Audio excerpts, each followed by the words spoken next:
Hey, everybody. Okay, so this is Black History Month, and in the library, we love to celebrate holidays. We love to celebrate different kinds of books, different kinds of people. This is our month.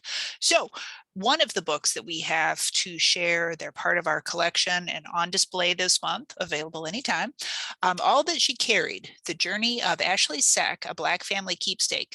This is by Tyla Miles, and this is a National Book Award winner. So you have probably heard of this.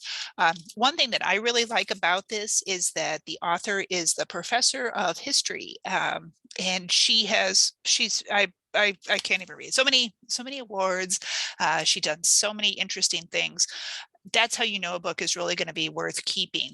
So obviously this book is, it spends a lot of time looking at the sack that Ashley was given.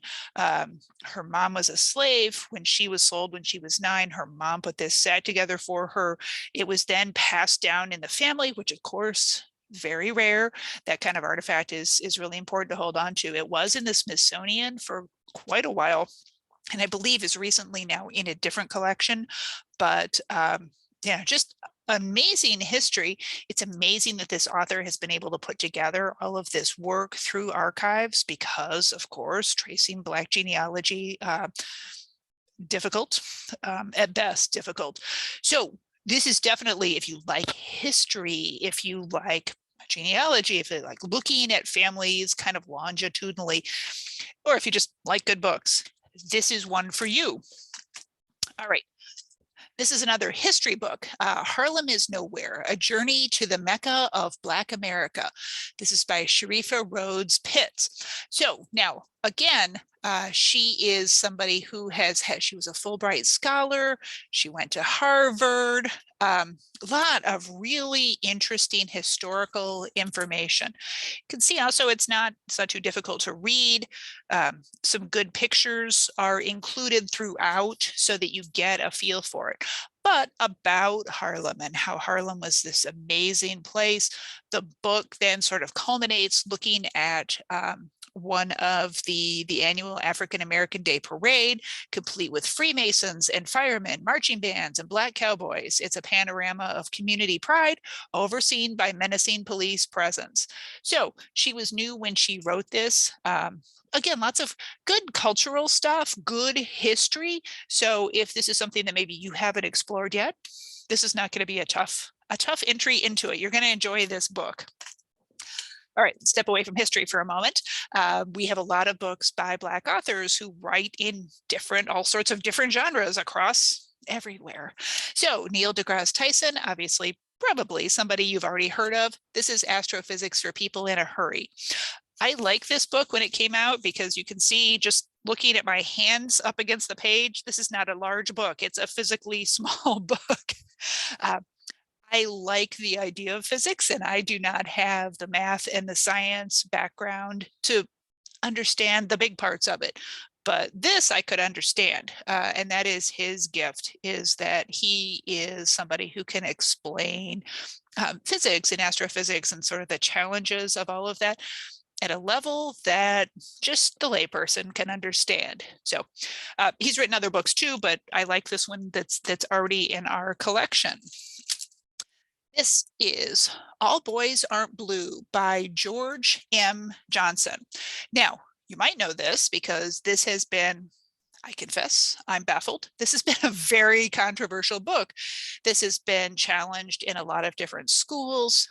People, without reading it, obviously, have been trying to have this removed from schools and from public libraries.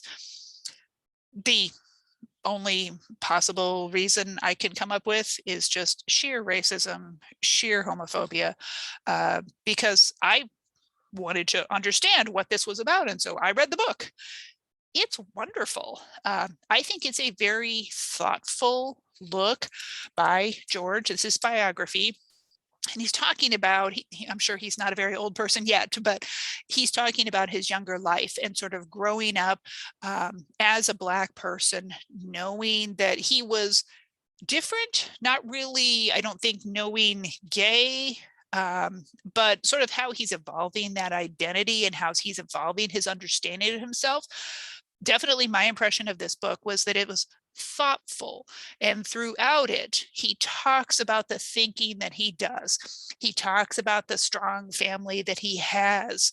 For the most part, everybody in your family is not always going to be perfect, but how interesting that can be, and how helpful. So I found this very not controversial at all. But people who want to ban books do not usually have a good reason. And unfortunately, one of the things that we will see throughout this month and the rest of your lives is that books that are written by BIPOC people, books that are written specifically by Black authors, books that are about gay, LGBTQ topics are the ones that are being challenged. And I'm a librarian. I just, no, we don't do that. So regardless of all the controversy around it, as I said, I thought this was really good. I wasn't really sure this was going to be for me. I don't always enjoy biographies of young adults, but for sure, I would recommend this. All right, let's look at another biography, not of a young adult. So this is Becoming by Michelle Obama. Now, I'm sure you've heard of her. And I will say that this is really true for most biographies, and especially biographies of people who have been very famous and for politics or whatever. She's obviously been very famous for having a very political life. That doesn't really matter. It doesn't matter whether you loved every single thing she did. You didn't. No one does. You can't love every single thing someone does.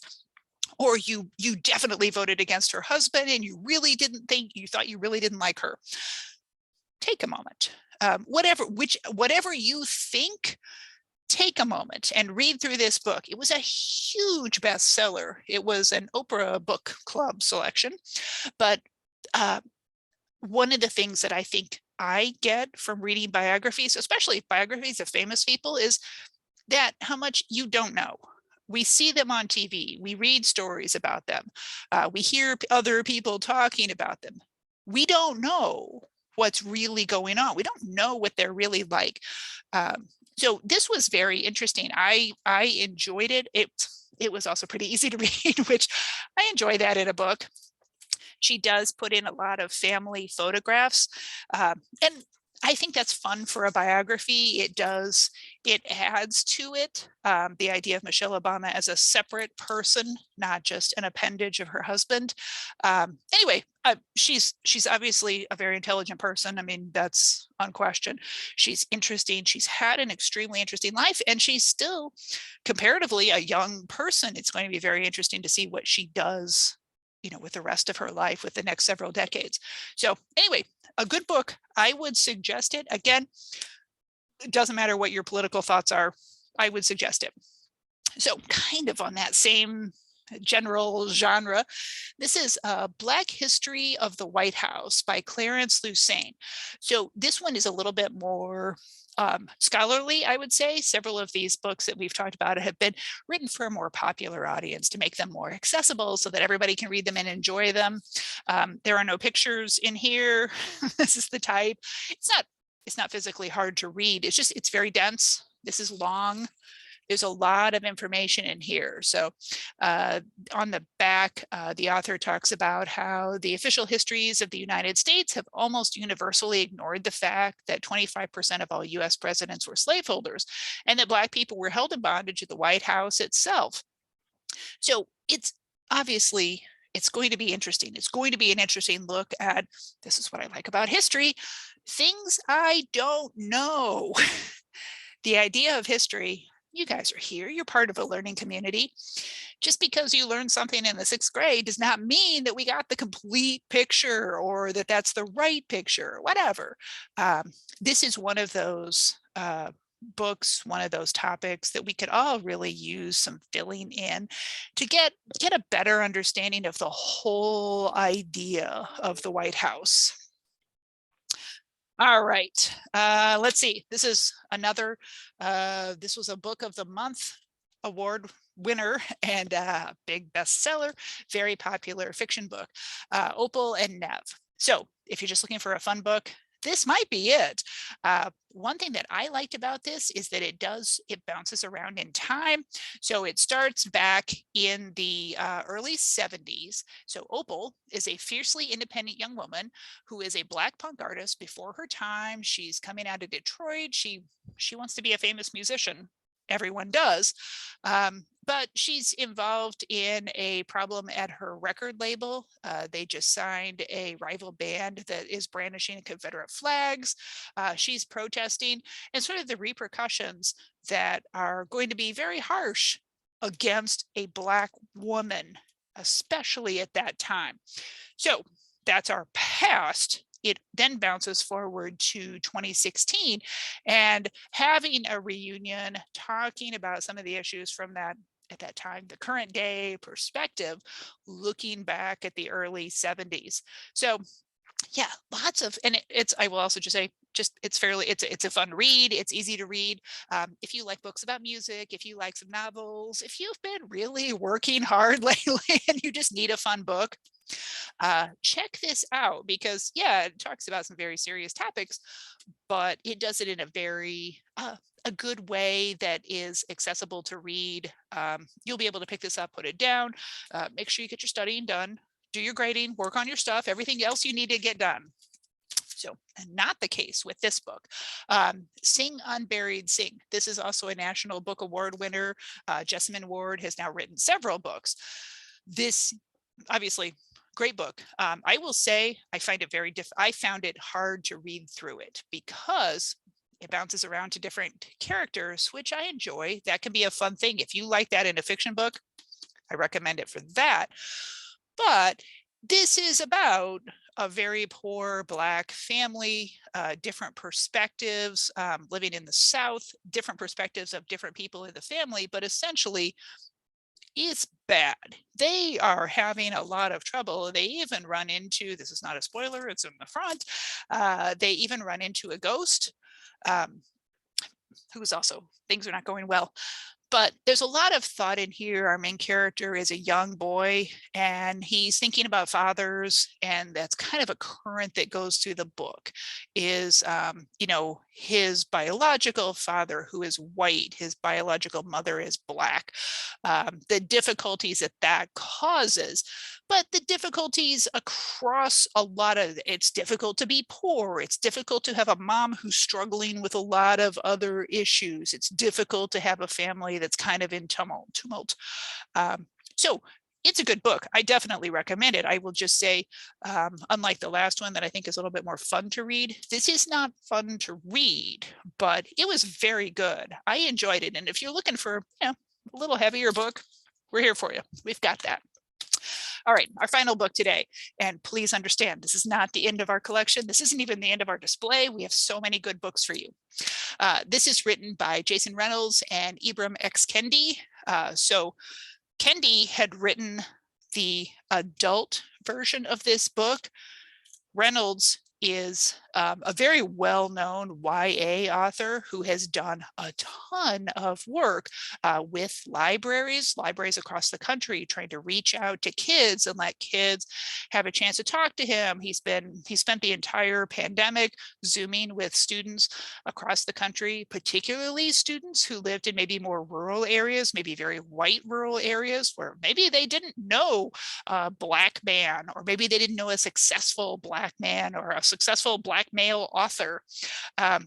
He's done a lot of other work with the American Library Association. Really interesting guy. And I will say we follow him on Twitter and he's very fun on Twitter. So definitely check him out. Check out both of them. Kendi has a really interesting podcast as well. So if you like podcasts, he doesn't put out a ton of episodes. So you don't have to worry about getting behind. Anyway, so this is the young adult version of the adult book, but the young adult version has won several awards. Even if you're not a young adult, maybe you think that's not for you. Honestly, young adult books are fantastic. I definitely recommend them in general. This is a really good one. So the idea is kind of, it's a fast pace. It's a look of kind of the forms of racism that have crept up and have grown along with the country. And, it's good to take a minute to say, oh, hey, yeah, that was wrong. We could definitely do better. We could definitely do better. So, uh, and I will also say, because I know I've heard people say, well, I don't want a book that's just going to preach at me and tell me I'm wrong and I'm bad and stupid. This is not that book. This is not it. You can find that if you need to. I can find you one, but this isn't it. This is a fun book. Fun may not be the right word. It's a good book to read. I enjoyed it. And like I said, I enjoyed the young adult version of it because I felt like it was more accessible for me as I'm reading through it and I'm thinking through ideas. It was good. Anyway, all right. So many good things happening at the library. We would love to see you here. Please come over. If you are watching this and listening to it during February, during our Black History Month, we have all kinds of good books on display right there for you. And if it's anytime, we have the same books. They are always here in the library. They're in the collection and they're just waiting for you. So stop by, visit us. We'll be happy to see you. Thanks, everybody.